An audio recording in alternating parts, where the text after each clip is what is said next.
Hello friends, मैं अंकित स्वागत करता हूं आप सभी को अपना YouTube channel A to Z study centre by Ankit sir. Friends, आज हम लोग पढ़ेंगे 7 क्लास का मैथ का चैप्टर 1 जिसका नाम है इंटीजर्स। तो चलिए आज हम लोग इस क्लास में इंटीजर से संबंधित सारे कॉन्सेप्ट को जानेंगे। कॉन्सेप्ट जानने से हमें ये फ़ायदा होता है कि एक तो आप जल्दी भूलेंगे नहीं और दूसरी कि आप क्वेश्चन को खुद से सॉल्व कर सकते हैं। तो चलिए हम लोग कॉन्सेप्ट को आज जानते हैं।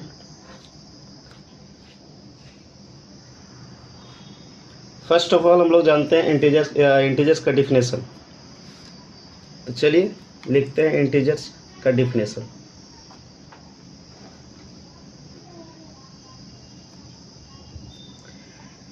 N integer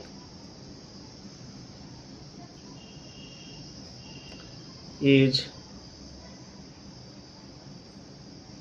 a number with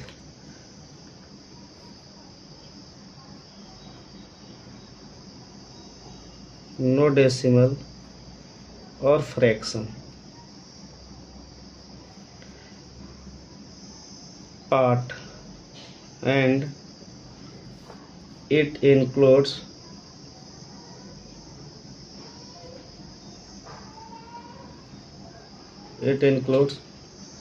negative and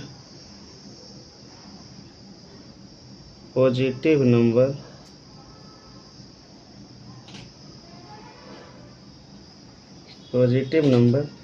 including 0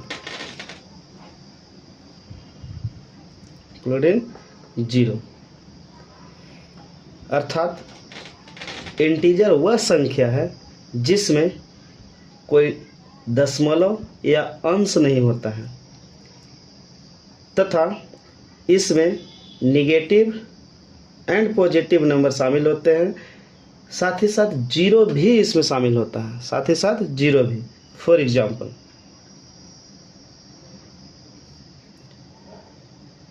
5, 4, 300, 3300, 0, -5, -4, -9000, -15,000 etc। तो हम लोग क्या अभी पढ़े इंटीजर के बारे में?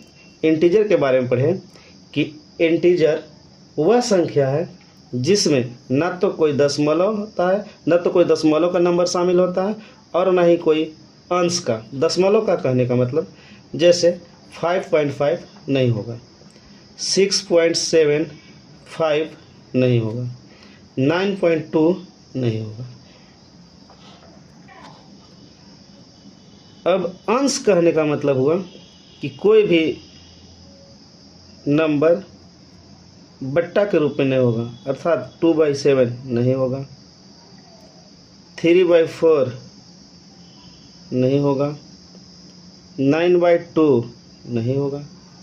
कुल मिलाकर कहने का मतलब कि इसमें डेसिमल तथा ये फ्रैक्शन वाला नंबर शामिल नहीं होता है। तो इसमें शामिल कौन कौन नंबर होता है? तो पॉजिटिव नंबर, 0 तथा निगेटिव नंबर। कौन कौन? पॉजिटिव नंबर, निगेटिव नंबर तथा 0। यहाँ तक समझ गए? इंटीजर नंबर कौन कौन होते हैं? तो इंटीजर नंबर में होता है पॉजिटिव नंबर, 0 तथा निगेटिव नंबर। इसमें क्या नहीं होता है? तो डेसिमल वाला नंबर नहीं होता है और फ्रैक्शन वाला नंबर नहीं होता है। यहाँ तक कोई दिक्कत हमको देखने से तो नहीं होना चाहिए। अब हम लोग पढ़ेंगे properties of addition and subtraction of integers. क्या पढ़ेंगे हम लोग?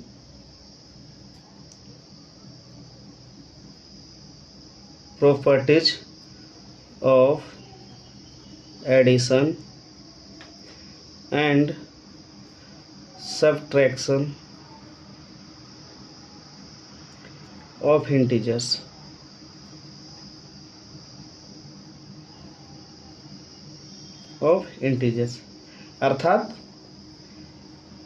अर्थात इंटीजर्स के योग एवं व्यकलन, इंटीजर्स के योग एवं व्याकलन, व्याकलन का मतलब घटाव होता है, व्याकलन का मतलब घटाव भी होता है।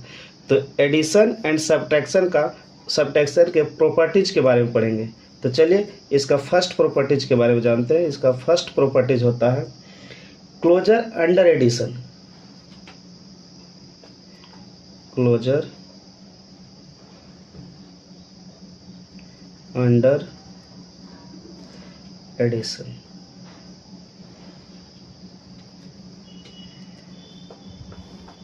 इसका हिंदी होता है योग के अंतर्गत समृद्ध। क्या? योग के अंतर्गत समृद्ध। तो चलिए इसके बारे में कुछ लिखते हैं, उसके बाद हम लोग समझते हैं। Sum of two integers number, sum of two integer numbers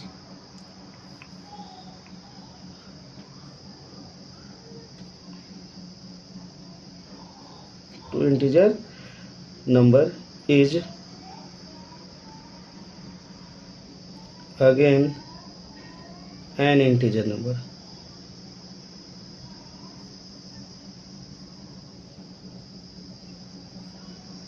For example, इसमें क्या रहा है? Sum of two integer number is again an integer number. अर्थात यदि हम दो इंटीजर नंबर को जोड़ेंगे, यदि हम दो इंटीजर नंबर को जोड़ेंगे तो इसका जो रिजल्ट आएगा वो भी इंटीजर नंबर ही आएगा। क्या हम बोले? यदि हम दो इंटीजर नंबर को जोड़ेंगे तो इसका जो रिजल्ट आएगा सो भी इंटीजर नंबर ही आएगा। 5 + 10 = 15। तो 5 भी इंटीजर नंबर, 10 भी इंटीजर नंबर तथा इसका रिजल्ट जो 15 आया वो भी इंटीजर नंबर। यहाँ तो कोई दिक्कत नहीं। आप लोग बताइए तो 100 + 200 करेंगे तो कितना आएगा रिजल्ट? 300। तो 300 इंटीजर नंबर है? तो हाँ है। 100 भी इंटीजर नंबर है, 200 भी इंटीजर नंबर है और इसको हम लोग ऐड किए, इसका जो रिजल्ट आया 300 वो भी इंटीजर नंबर है।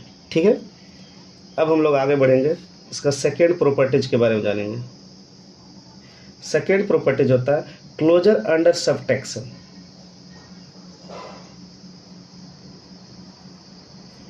Closure under subtraction. इसमें क्या होता है?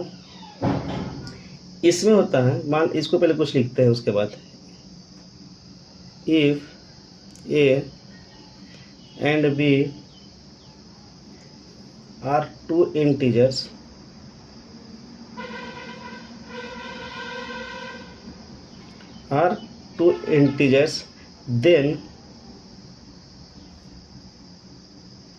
then a minus b is also integer number, also an integer number, also an integer number। अर्थात पहले फॉर एग्जाम्पल है, एग्जाम्पल की मदद से हम लोग समझेंगे। देखो बाबू, इसमें क्या कह रहा है कि यदि ए तथा बी दो इंटीजर्स हैं। कितने इंटीजर्स हैं? दो इंटीजर। और तब उसका हम लोग माइनस करेंगे, उसको हम लोग सब्ट्रैक्शन करेंगे उसका, तो उसका जो रिजल्ट आएगा वो भी इंटीजर नंबर ही आएगा। जैसे 9 एक इंटीजर नंबर है और 7 एक इंटीजर नंबर है। इस 9 में से 7 को जब माइनस करेंगे तो 2 आएगा, ये भी एक इंटीजर नंबर है। 9 भी इंटीजर नंबर, 7 भी इंटीजर नंबर, और जब इसको माइनस किए तो 2 जो रिजल्ट आया वो भी इंटीजर नंबर। -15 - 2 को अगर हम लोग माइनस करेंगे तो रिजल्ट कितना आएगा? -15 और माइनस +2 तो -13 आएगा। तो बताइए, -15 भी इंटीजर नंबर और 2 भी इंटीजर नंबर, इसको घटाने के बाद जो रिजल्ट आया वो भी इंटीजर नंबर। ठीक है, यहाँ तक समझ गए? तो चलिए अब आगे बढ़ते हैं। इसका थर्ड नंबर का प्रॉपर्टीज है कम्यूटेटिव प्रॉपर्टी। कौन सा property? Commutative property.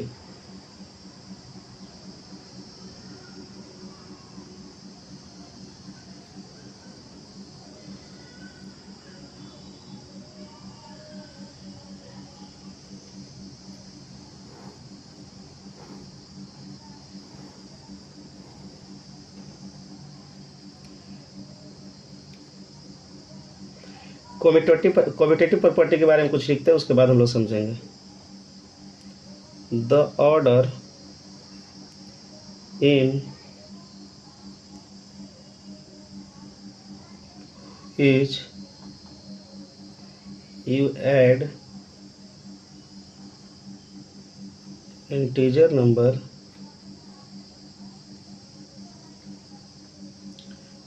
does not change the sum, does not change the sum। अर्थात हुआ कि यदि हम इंटीजर नंबर को किसी भी ऑर्डर में जोड़ेंगे, यदि हम इंटीजर नंबर को किसी भी क्रम में ऑर्डर में जोड़ेंगे तो उसके रिजल्ट पर कोई इफेक्ट नहीं पड़ेगा, कोई प्रभाव नहीं पड़ेगा। हम क्या बोले, यदि किसी इंटीजर नंबर को किसी भी क्रम में जोड़े तो उसके रिजल्ट पर कोई प्रभाव नहीं पड़ेगा। फॉर एग्जाम्पल, जैसे एक इंटीजर नंबर है 3 और एक इंटीजर नंबर है 4, तो 3 और 4 को जोड़ेंगे तो कितना रिजल्ट आएगा, 7। अब हम क्या करते हैं कि इसके ऑर्डर को बदल देते हैं, चेंज कर देते हैं। पहले 3 था, बाद में 4 था। अब क्या करते हैं कि पहले 4 और बाद में 3, तो अब हम लोग ऐड करेंगे तो 4 और 3 कितना आएगा, 7 ही आएगा। तो दोनों जगह देखिए तो रिजल्ट सेम है कि नहीं, सेम है। यानी कि इसके ऑर्डर को हम बदल भी दिए तो रिजल्ट में कोई चेंजेज आया, नहीं आया। ठीक, इसका एक और एग्जांपल लिखते हैं। 15 + 7 इक्वल टू कितना आएगा, 22। अब हम क्या करते हैं कि इसके ऑर्डर को चेंज कर देते हैं। पहले 7 लिख देते हैं, बाद में 15, तो दोनों को ऐड करेंगे तो क्या आएगा, 22। देख रहे हैं दोनों रिजल्ट जो है सेम आ रहा है, कोई चेंजेज नहीं हो रहा है। वही बात बोल रहा है कि the order in which you add integer numbers does not change the sum. अर्थात इंटीजर नंबर को किसी भी ऑर्डर में जोड़ दे तो उसके रिजल्ट पर कोई प्रभाव नहीं पड़ता है। ठीक है यहाँ तक।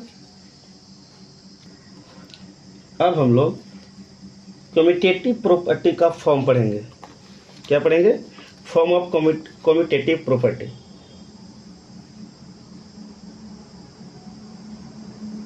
फॉर्म ऑफ कम्यूटेटिव प्रॉपर्टी, तो इसका फॉर्म होता है, रूप होता है a + b = b + a। अर्थात a + b को अगर हम इसका क्रम बदलकर, ऑर्डर बदलकर b + a कर देंगे तो इसके वैल्यू में कोई चेंजेज नहीं आएगा, दोनों का वैल्यू जो है सेम आएगा। ये क्या है, तो ये जो है कम्यूटेटिव प्रॉपर्टी का फॉर्म है, कम्यूटेटिव प्रॉपर्टी का फॉर्म है। एक हम लोग नोट जानेंगे, नोट टिप्पणी। नोट में होता है कि subtraction is not commutative for integer number.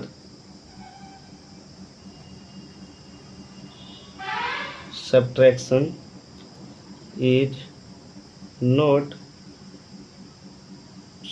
is not commutative for integer numbers.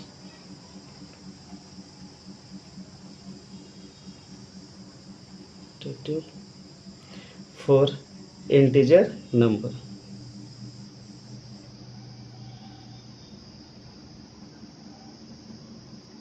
अर्थात घटाव पूर्णांक संख्याओं के लिए जो है कम्यूटेटिव इंटीजर का कम्यूटेटिव फॉर्म नहीं होता। अर्थात इसका हिंदी अगर हम लोग करेंगे तो घटाव पूर्णांक संख्याओं के लिए क्रम विनिमय नहीं है, अभी हम लोग जो चीज़ पढ़ें उसका देखिए। फर्स्ट में हम लोग पढ़े closure under addition. Closure under addition इसका हिंदी होता है योग के अंतर्गत समृद्ध। योग के, जिसको लिखना है आप लोग लिख भी सकते हैं, इसका हिंदी हम क्या बोले, योग के अंतर्गत समृद्ध। दूसरा हम लोग पढ़े क्लोजर अंडर सब्ट्रैक्शन, इसका हिंदी होता है व्यकलन या घटाव के अंतर्गत समृद्ध। तीसरा हम लोग पढ़े कम्यूटेटिव प्रॉपर्टी, इसका हिंदी होता है क्रम विनिमय गुण। इसका नाम ही है क्रम विनिमय गुण, अर्थात क्रम का विनिमय करने पर मतलब अलग आदान प्रदान करने पर, बदलने पर इसके गुण में कोई चेंज नहीं आएगा। तो हम लोग यहाँ पर देखिए 3 + 4 को हम लोग अगर यहाँ पर पलटे हैं 4 + 3 में किए हैं तो कोई चेंजेज इसके रिजल्ट में नहीं आया है। यहाँ तक हम लोग समझ गए होंगे। हमें नहीं लगता है कि आप लोगों को यहाँ तक कोई दिक्कत परेशानी हुआ होगा। तो चलिए यहाँ तक समझ लिए हैं, तब हम लोग पेज पलटेंगे। उससे पहले आप क्या कीजिए, इसका एक स्क्रीनशॉट ले लीजिए।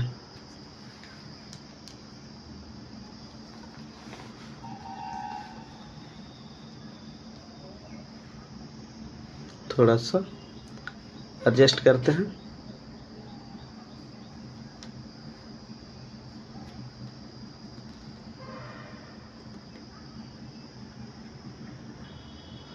अच्छा, यहाँ पर हम लिखवाएं जो अभी यहाँ पर जो लिखवाए हैं कि घटाव पूर्णांक संख्याओं के लिए क्रम विनिमय नहीं है, तो इसका थोड़ा एग्जाम्पल हम लोग समझ लेंगे। फॉर एग्जाम्पल 13 - 4 = 9 आएगा। 13 में से अगर 4 को माइनस करेंगे तो 9 आएगा। तो अगर हम 4 - 13 करेंगे तो क्या रिजल्ट 9 आएगा? कभी नहीं आएगा, -9 आएगा। तो देखिए रिजल्ट कभी सेम है? नहीं है, रिजल्ट यहाँ पर सेम नहीं है। क्यों? क्योंकि एक +9 है, एक -9 है, तो रिजल्ट सेम नहीं है। इसीलिए घटाव में जो है से क्रम विनिमय गुण लागू नहीं होता है। घटाव में क्रम विनिमय गुण लागू नहीं होता है। क्यों? क्योंकि 13 में से 4 माइनस किए तो यहाँ पर 9 आया। लेकिन सेकेंड में हम लोग क्या किए, जब इसको क्रम को बदल दिए, इसके ऑर्डर को बदल दिए, तो रिजल्ट जो है से निगेटिव में आ गया। एक जगह पॉजिटिव, एक जगह निगेटिव। इसी वजह से बोला जाता है कि subtraction is not commutative for integer number. ठीक है, या तो समझ गए होंगे। चलिए अब हम लोग आगे बढ़ते हैं। नेक्स्ट अब हम लोग पढ़ेंगे इसका property number 4।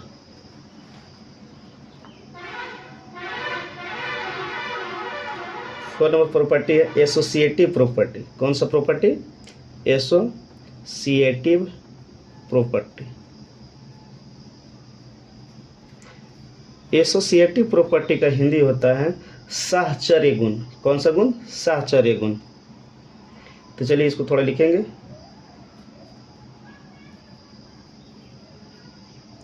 Addition is associative for integer. Addition is, इसी से लिख देते हैं एसोसिएटिव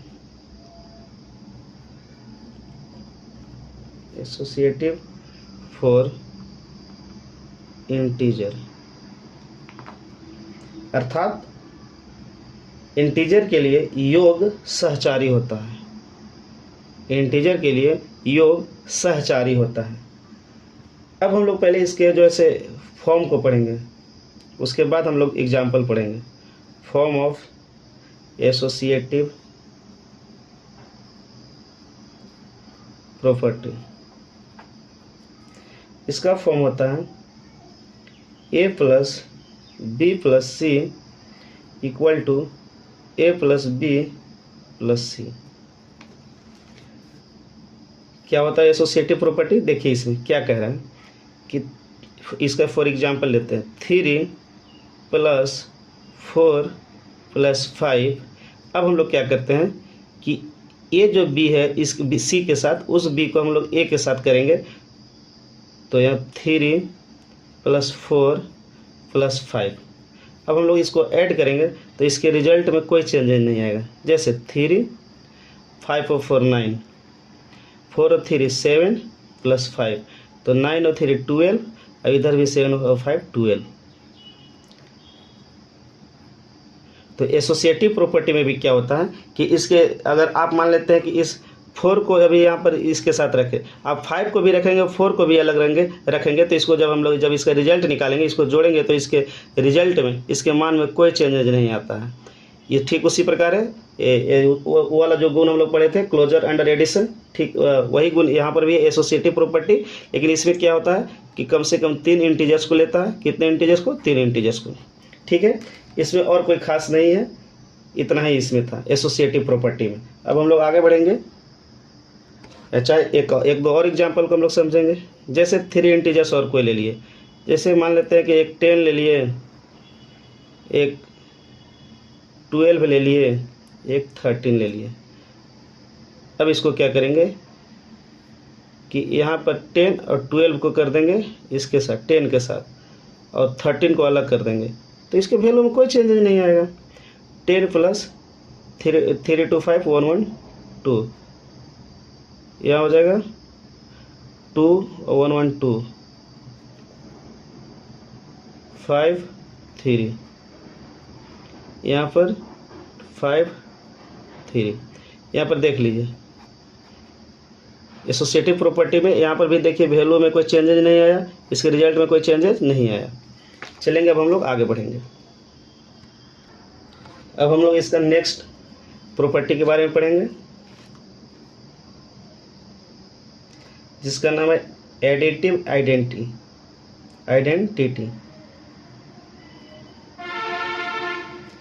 एडिटिव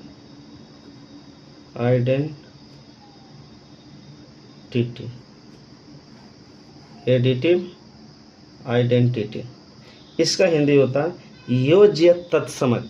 क्या होता है? योज्य तत्समक। चलिए इसके बारे में कुछ लिखते हैं, उसके बाद हम लोग समझते हैं। When we add 0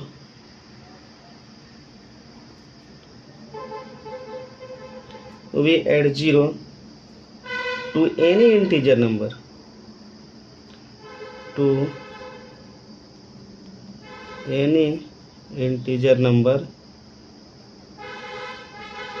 we get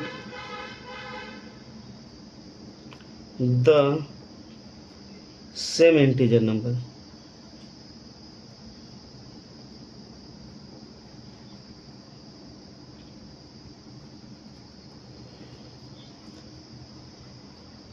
क्या हम लोग लिखे? When we add 0 to any integer number, we get the same integer number। अर्थात जब हम 0 को किसी इंटीजर नंबर में जोड़ते हैं तो हमारा रिजल्ट सेम इंटीजर नंबर आता है। फॉर एग्जाम्पल, मान लेते हैं कोई इंटीजर नंबर 4 है, उसमें हम 0 को ऐड करते हैं। किसको ऐड करते हैं? 0 को। तो हमारा रिजल्ट कितना आएगा? 4 आएगा। तो वही बात तो बोल रहा है कि when we add 0 to any integer number we get the same integer number. तो हम 4 में 0 को जोड़े तो हमारा रिजल्ट 4 आया। 5000 में अगर अब 0 को ऐड करते हैं तो हमारा रिजल्ट कितना आएगा? 5000 ही आएगा। ठीक है, कुल मिलाकर कहने का मतलब हुआ कि किसी भी नंबर में अगर हम 0 को ऐड करेंगे तो हमारा रिजल्ट वही नंबर आता है जिसमें हम उसको ऐड करते हैं। ठीक है, कोई दिक्कत नहीं होनी चाहिए। अब हम लोग आगे बढ़ते हैं। तो क्या हम एडिटिव आइडेंटिटी को लिख सकते हैं? a प्लस 0 और 0 plus a equal to a। मतलब कि किसी संख्या में हम 0 को जोड़े या 0 में हम किसी संख्या को जोड़े तो मान हमको वही, हमारा वैल्यू जो आएगा सो वही इंटीजर नंबर आएगा। वही नंबर आएगा जिसमें हम 0 को जोड़ेंगे या 0 में जिसको जोड़ेंगे। देखिए मान लेते हैं हम कोई इंटीजर नंबर 5 लिए, 5 लिए, उसमें 0 को जोड़े तो हमारा रिजल्ट आया 5, मतलब वही इंटीजर नंबर आ गया। और मान लेते हैं कि हम 0 लिए और उसमें हम 7 को जोड़ दिए तो हमारा रिजल्ट आएगा सिर्फ 7। अर्थात 0 को जोड़ने से हमारा वैल्यू में कोई चेंजेज नहीं आता है। अब आगे हम लोग बढ़ेंगे।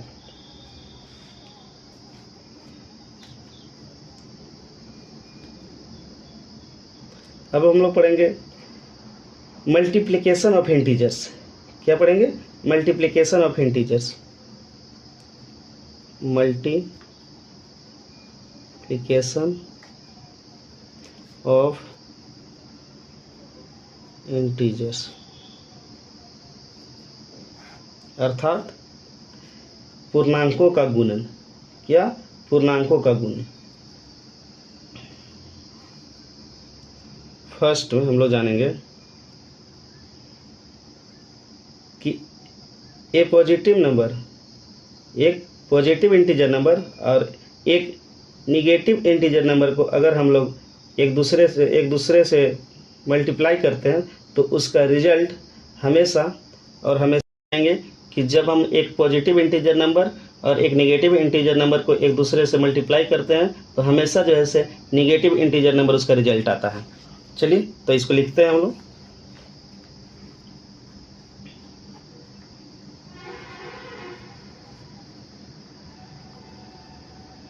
The product of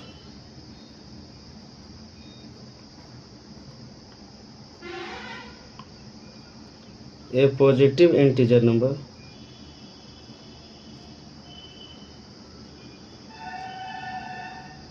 and a negative integer and a negative integer number is always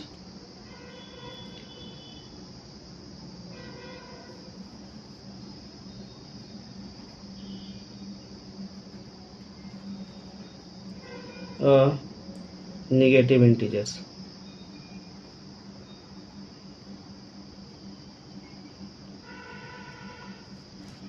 The product of a positive integer number and a negative integer number is always a negative integer. अर्थात जब हम एक positive पूर्णांक संख्या तथा एक negative पूर्णांक संख्या को मल्टीप्लाई करते हैं तो उसका प्रोडक्ट, उसका गुणन हमेशा जो है से निगेटिव इंटीजर आता है, हमेशा उसका निगेटिव पूर्णांक आता है।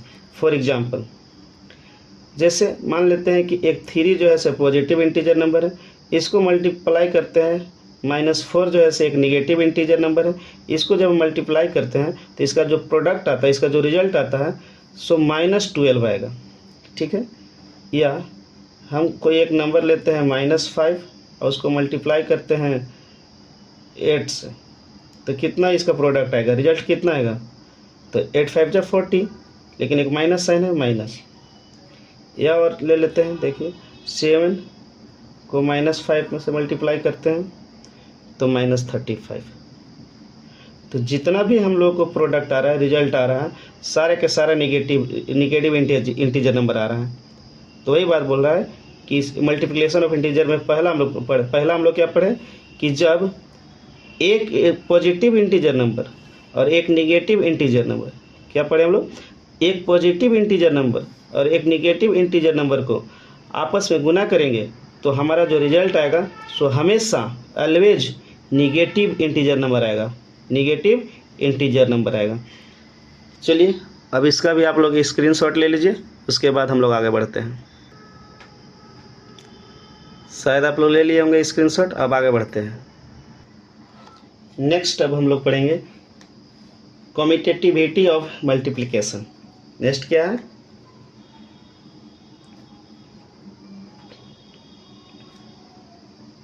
Commutativity of multiplication.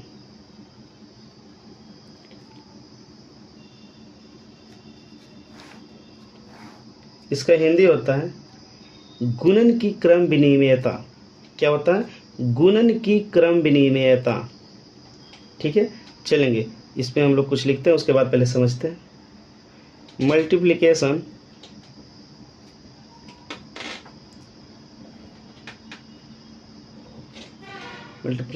इज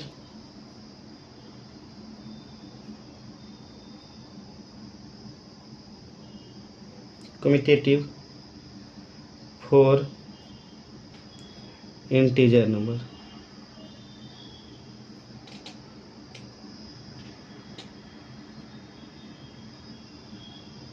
अर्थात इंटीजर नंबर के लिए गुणन क्रम विनिमय होता है।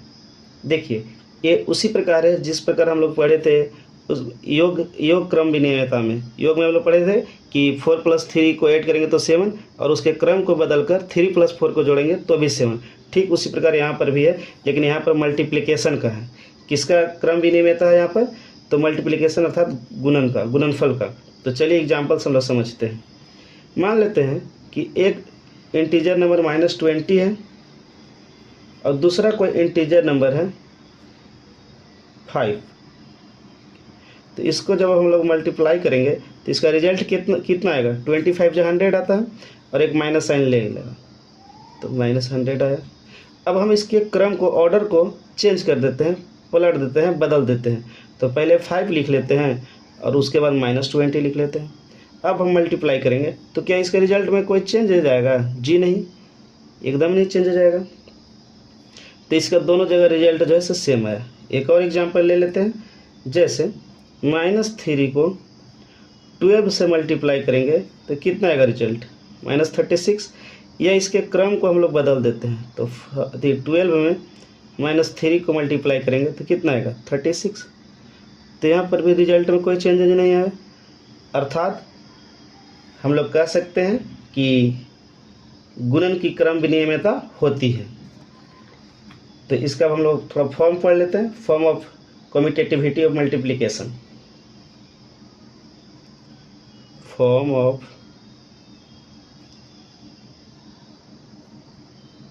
Commutativity of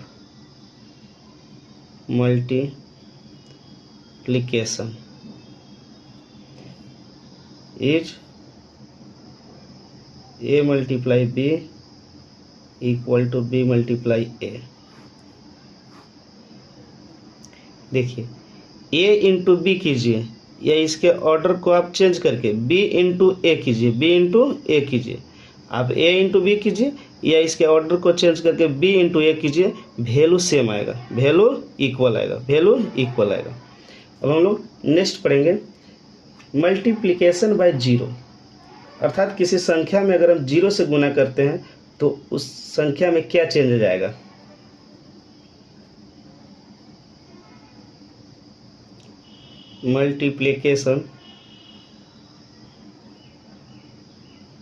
multiplication by zero. अब हम लोग पढ़ते हैं मल्टीप्लिकेशन बाय जीरो, अर्थात शून्य से गुणन, शून्य से गुणन। एनी इंटीजर नंबर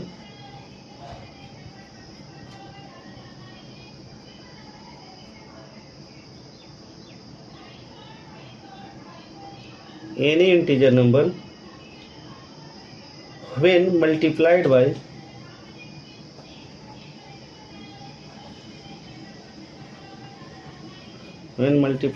0 gives 0,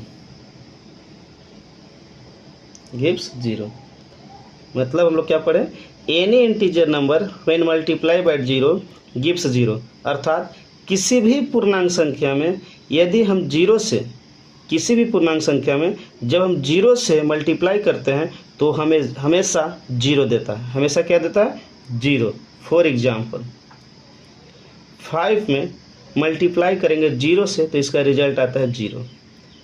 500 में अगर मल्टीप्लाई करते हैं जीरो से तो इसका रिजल्ट आता है जीरो। 5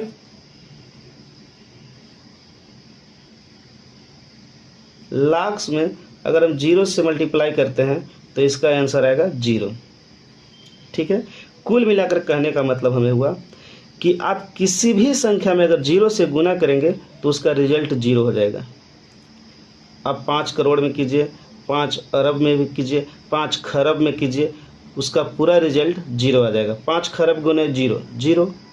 ठीक है, यहाँ तो कोई दिक्कत नहीं होना चाहिए।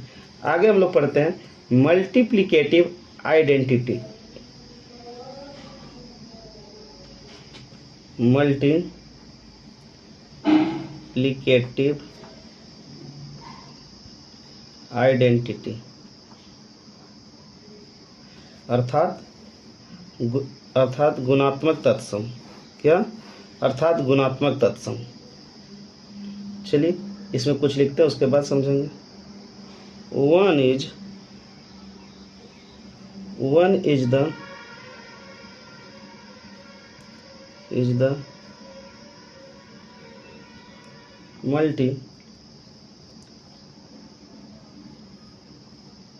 multiplicative identity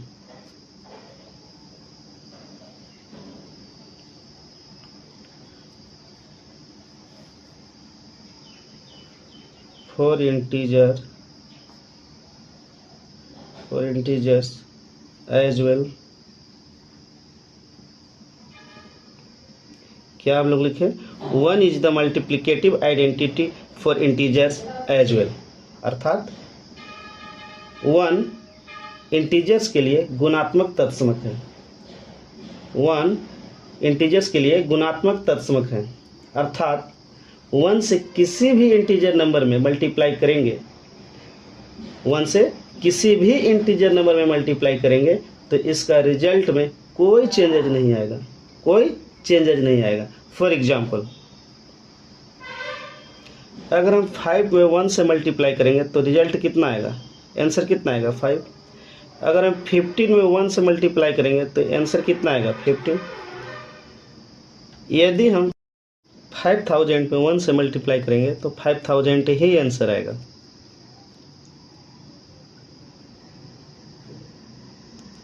फाइव लाख में अगर हम 1 से मल्टीप्लाई करेंगे तो 5 लाख ही आएगा।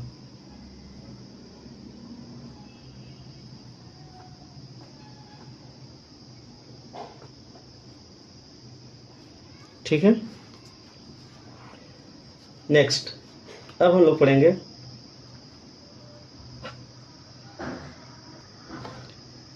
पढ़ेंगे कि 0 इंटीजर्स के लिए एडिटिव आइडेंटिटी है। 0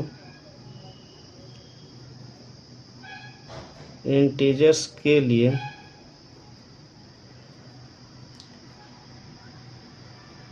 एडिटिव आइडेंटिटी है। एडिटिव आइडेंटिटी का मतलब योज्य तत्समक। व्हाइल जबकि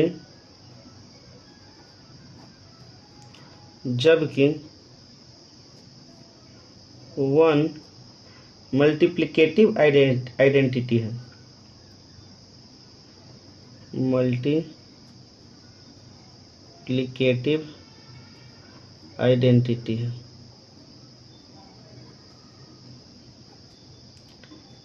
ठीक है, अर्थात 0 को किसी भी हम लोग इंटीजर नंबर में जोड़ते हैं तो उसके रिजल्ट में कोई चेंजेज नहीं आता है। 0 में अगर 0 को या 0 में किसी इंटीजर नंबर को जोड़ते हैं तो उसके रिजल्ट में कोई चेंजेज नहीं आता है। ठीक उसी प्रकार 1 से किसी भी नंबर में मल्टीप्लाई करते हैं या किसी नंबर को 1 से मल्टीप्लाई करते हैं तो उसके रिजल्ट में भी कोई चेंजेज नहीं आता है। नेक्स्ट, अब हम लोग समझेंगे जब किसी इंटीजर a को जब हम किसी इंटीजर a को -1 से मल्टीप्लाई करते हैं तो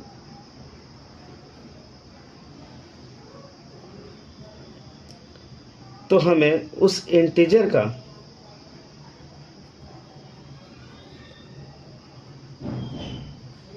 इंटीजर का एडिटिव इनवर्स प्राप्त होता है। एडिटिव इनवर्स प्राप्त होता है, अर्थात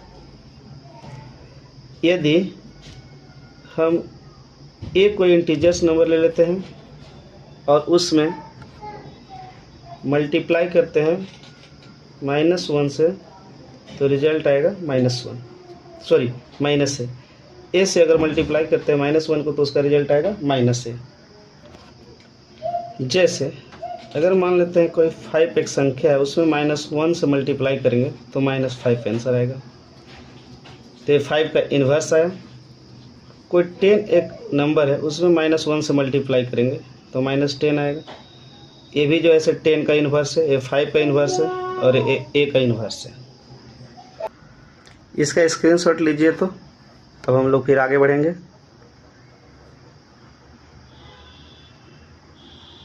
शायद ले लिए होंगे।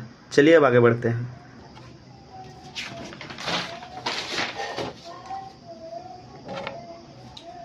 आगे हम लोग पढ़ेंगे associativity for multiplication.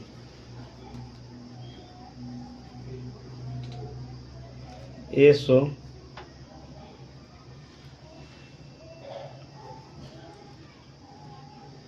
For multiplication,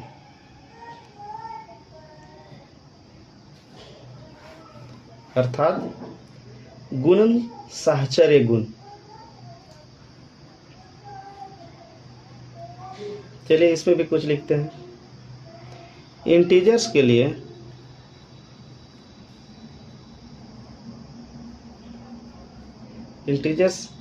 लिए गुणन का एसोसिएटिविटी फॉर मल्टीप्लिकेशन होता है। अर्थात कहने का मतलब कि गुणन साहचर्य गुण इंटीजर्स के लिए होता है। ठीक, हम लोग जो योग के लिए पढ़े थे, योग का साहचर्य गुण, ठीक उस प्रकार हम लोग यहाँ गुणन का साहचर्य गुण पढ़ेंगे। इसमें क्या होता है कि इंटीजर्स नंबर को किसी भी ऑर्डर में मल्टीप्लाई करते हैं तो उसका रिजल्ट में कोई चेंज नहीं आता है। जैसे 3 × 4 5 = 5 × 4 × 3, तो इसका रिजल्ट कितना आएगा? 3 × 4 = 12 और 12 × 5 = 60, 4 × 3 = 12 और 12 × 5 = 60। तो रिजल्ट में कोई चेंजेज नहीं आता है। एक और एग्जांपल इसका लेते हैं। 3 4 4 3 2 24 यहाँ पर भी है। अर्थात इसमें क्या होता है, एसोसिएटिविटी फॉर मल्टीप्लिकेशन में होता है कि आप इसके ऑर्डर को बदल भी देंगे तो इसके रिजल्ट में कोई चेंजेज नहीं आता है। ठीक उसी प्रकार हम लोग पढ़े थे योग का साहचर्य गुण, योग में भी हम लोग क्रम बदल दिए थे तो उसके रिजल्ट में कोई चेंजेज नहीं आया था। चलेंगे अब हम लोग नेक्स्ट पढ़ेंगे डिस्ट्रीब्यूटिव प्रॉपर्टी। कौन सा प्रॉपर्टी? डिस्ट्रीब्यूटिव प्रॉपर्टी, अर्थात वितरण गुण। डिस्ट्रीब्यूटिव प्रॉपर्टी अर्थात कौन सा गुण? वितरण गुण। इसमें हम लोग क्या जानते हैं कि जब किन्हीं 3 पूर्णांक को, इसमें पहले लिख लेते हैं, किन्हीं 3 इंटीजर्स ए बी सी के लिए डिस्ट्रीब्यूटिव प्रॉपर्टी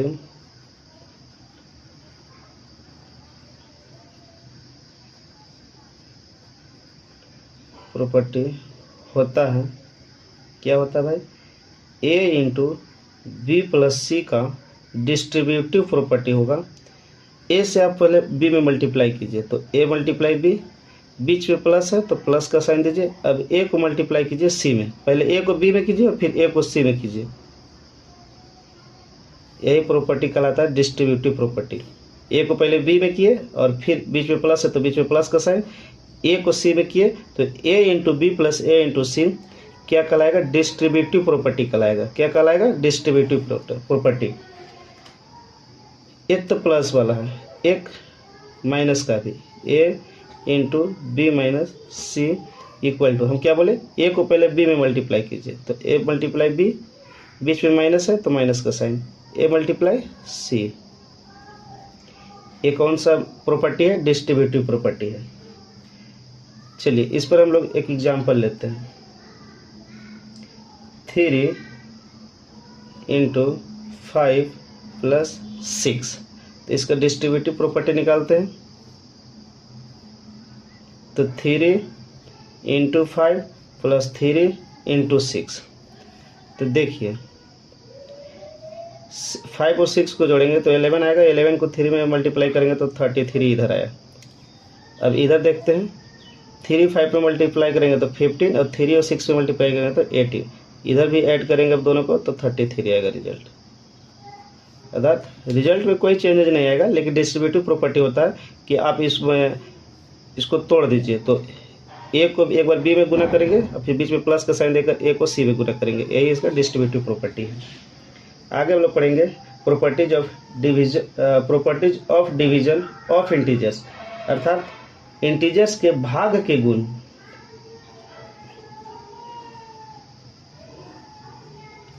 प्रॉपर्टीज ऑफ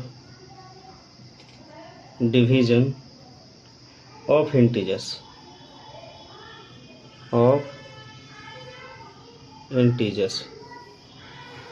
इसका हिंदी क्या होगा? इंटीजर्स के भाग के गुण, इंटीजर्स के भाग के गुण। तो इसका फर्स्ट प्रॉपर्टी होता है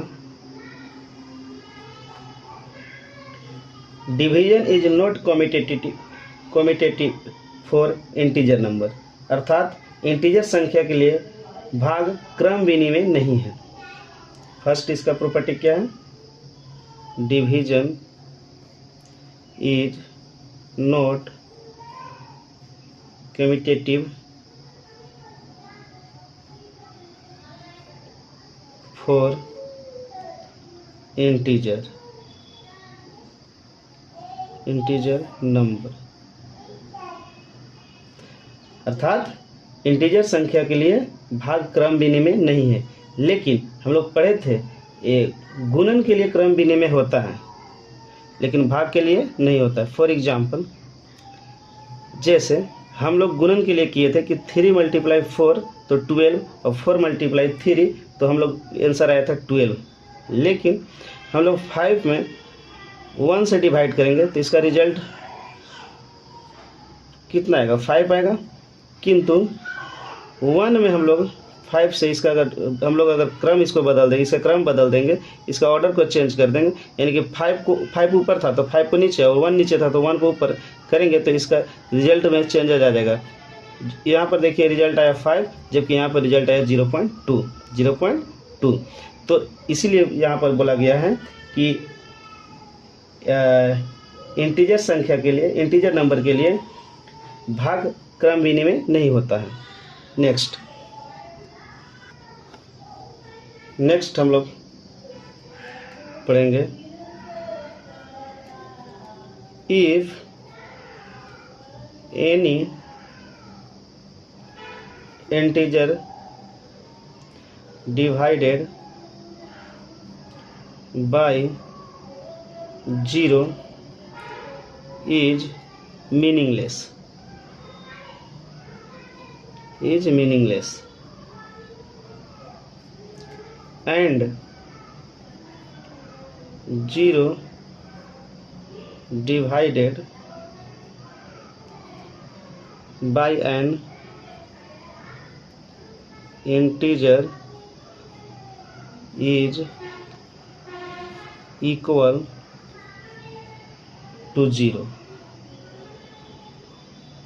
अर्थात if any integer divided by 0 is meaningless, अर्थात किसी भी पूर्णांक में आप 0 से डिवाइड करेंगे तो उसका जो है रिजल्ट जो है मीनिंगलेस आएगा। तथा 0 divided by an integer is equal to 0, और यदि 0 को हम लोग किसी इंटीजर से डिवाइड करेंगे तो उसका वैल्यू आएगा 0। फॉर एग्जांपल, ए में अगर हम लोग 0 से डिवाइड करेंगे तो ये आएगा, ए इसका रिजल्ट आएगा इज नॉट डिफाइंड, अर्थात मीनिंगलेस, इज नॉट डिफाइंड।